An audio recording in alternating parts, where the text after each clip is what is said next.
What's up, everybody? It's Brandon, and I'm back with another Top 5 Thursday. This week, I'm doing another one by Jacob Williams Dudgeon. And this time, due to the GIF that I posted in Box Office Banner Movies, if you don't know what Box Office Banner Movies is, it's an awesome group that me and the Core 4 created, and we post all of our stuff in there, including these top 5 Thursdays that you can comment on and tell me what to do. So if you're just on the YouTube channel, make sure you go over there and join that group so you can tell me what to do, just like Jacob Williams Dudgeon just did for like the fifth time. I like it though. I like it. The GIF I posted was of Rick James, bitch from Chappelle's show. Kind of had that aura going on with some fog in the background, him doing this. So you know what? He said it was kind of trippy. So he said top 5 movies about getting high. And I got to tell you, originally I was just going to do some stoner type comedy movies, but I was like, let's do some like comedy movies, but also some movies that are about other things, like depending on how you look at it, tragedy type movies, like ruining of oneself via drugs, or you know what, maybe could be tragedy, maybe could be, in the eye of the beholder. Maybe that's just a good time to them. I don't know. There's a good mix here, I think. At number 5, I'm going to go with Spun. Have you seen Spun? Such an underrated movie. Has a terrific cast. I particularly like John Leguizamo in this movie. He is just off the charts, all around fucked up. Brittany Murphy's in it. God rest her soul. She was so beautiful, and she was, kind of more the chill, high person in this movie, but she was still cool and lovable as always. Down the line, I could name them all off. What's the one chick from American Pie? She's in it. The cast was great. Mickey Rourke's in it. All types of people. What's the main actor's name? I'm trying to say his name. Of course, I'm blanking on the spot.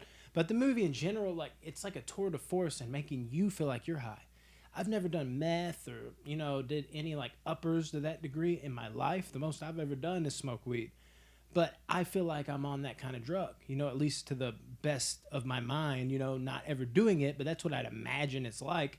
And you are going a mile a minute with this movie. It's so like they'll talk for a second, like it's sped up, and like, oh yeah, you know what I'm saying? Like the way it's done and artistically portrayed, it just felt like a tour de force in drug use. I almost want to talk to somebody that's done all of these drugs and just be like, can you watch this with me and confirm for me that this is like some spot on shit, or is this more like one of those things where you're sitting away like, oh, is that what you think happens? Because it seems like it's spot on. And the movie in general, like, there's not really like some overarching story. It's just like a day in the life of all these characters and how crazy it can be if you're spun. And that is what everybody is in this movie. They're just searching and searching for that next high. And it is intense as fuck in the weirdest ways. It just really is. Yeah, Spun.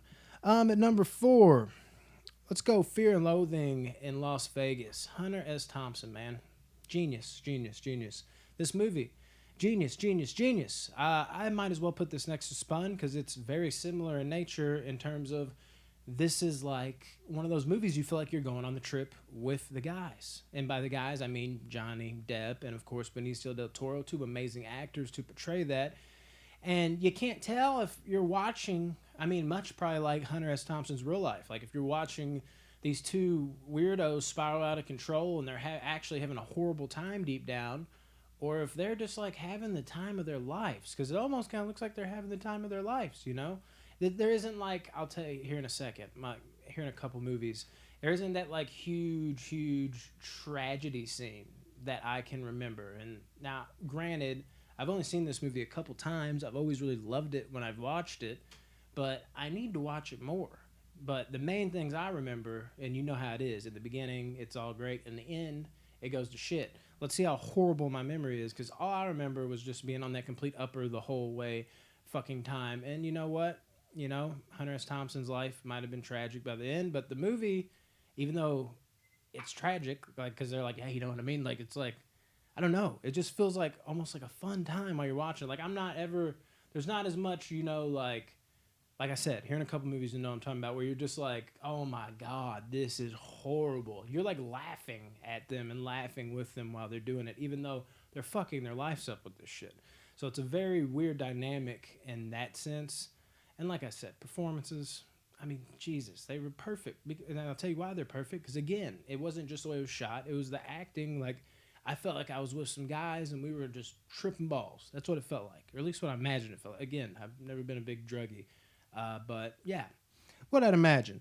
And number three, let's do Cheech and Chong. More specifically, their first one, Up in Smoke.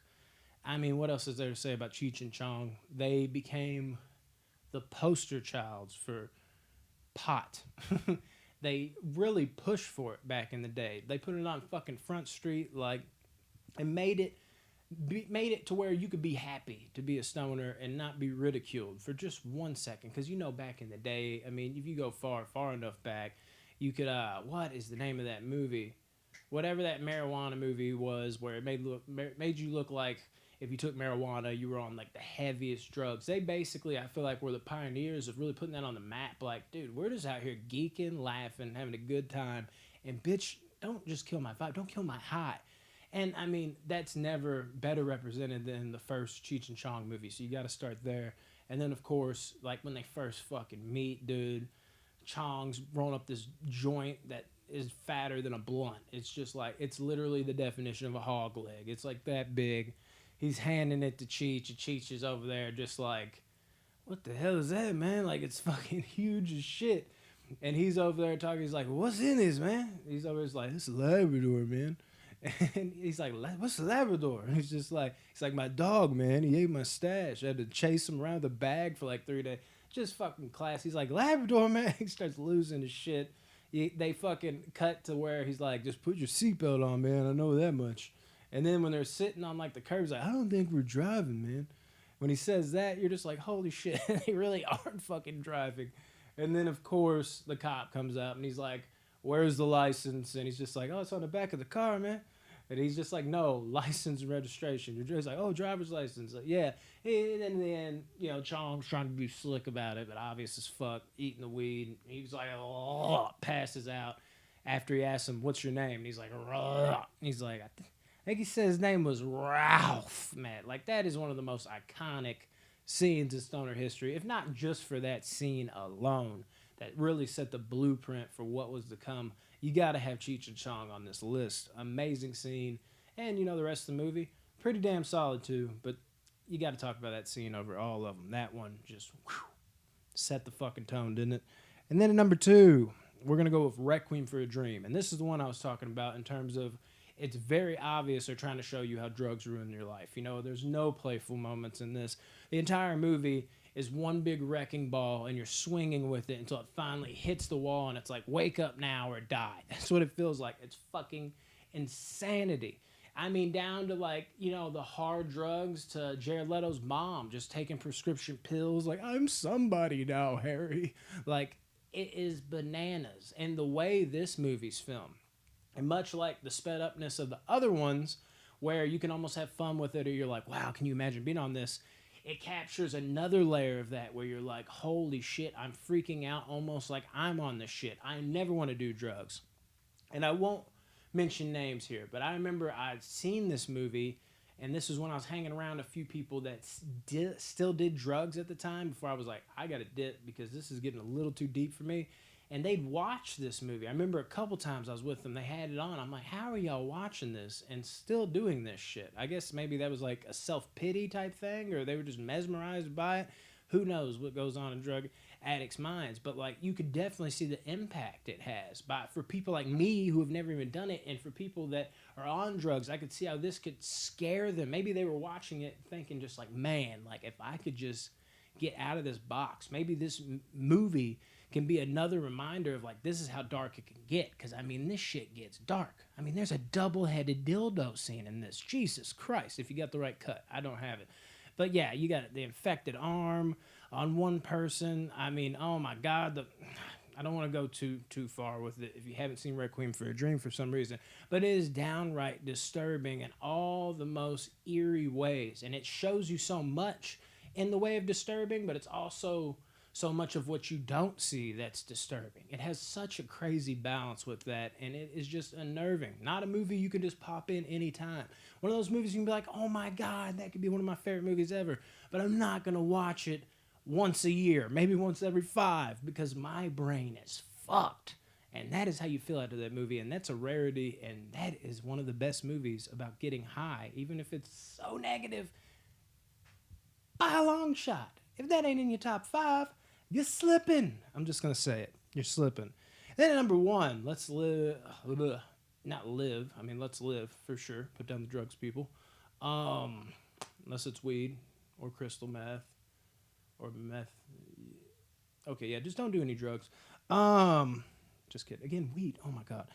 Pineapple Express, number one. I don't know how much more I can tell you about how I love this movie. We did a review on it. If you want to really hear my in-depth thoughts and the rest of the gang's in-depth thoughts, you should watch that. And you should see just how high of a score I give it. Let me just say this much. No other comedy could ever achieve this score. That's how much I love this movie. It was around that time when like The Hangover was coming out, and there was just a different spin in the air then, man. You had your regular comedies, a real raunchy, Adam Sandler, that type of shit had already kind of flared out. We were getting a lot of the same, and we were just like, we need something new.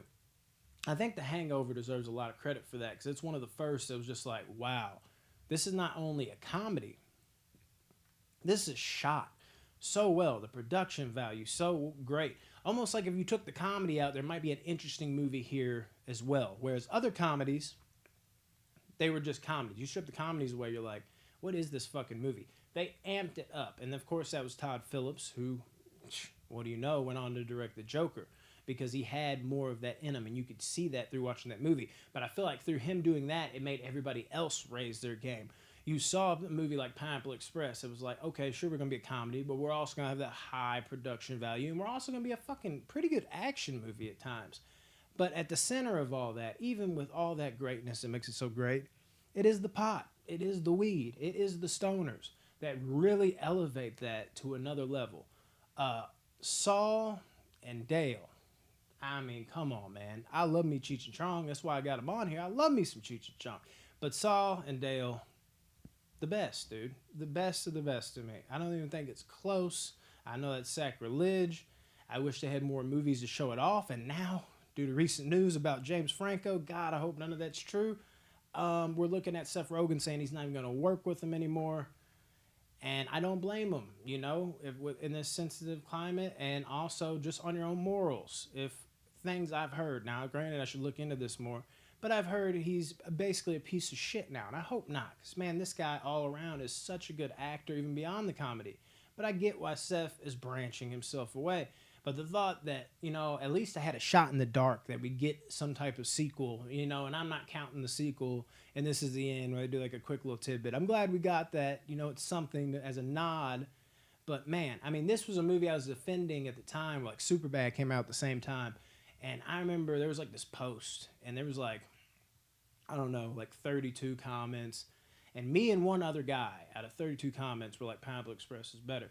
Nowadays, if you ask that, it's evened out so much, man. I've put on for this movie from the beginning. I was like, I don't see what y'all are not seeing, because there's even people that were like, yeah, I mean, it's a pretty good movie, but it's not one of Seth Rogen's best. You ask people today, a lot of people say that Pineapple Express is Seth Rogen's best. So I'm so happy that this movie just continues to find a home more and more and more. I'm depressed that we'll never see a sequel, at least what it looks like right now. But Pineapple Express as a stoner comedy, man, Jesus, it just keeps lingering, man, lingering around my brain. Reference, I know.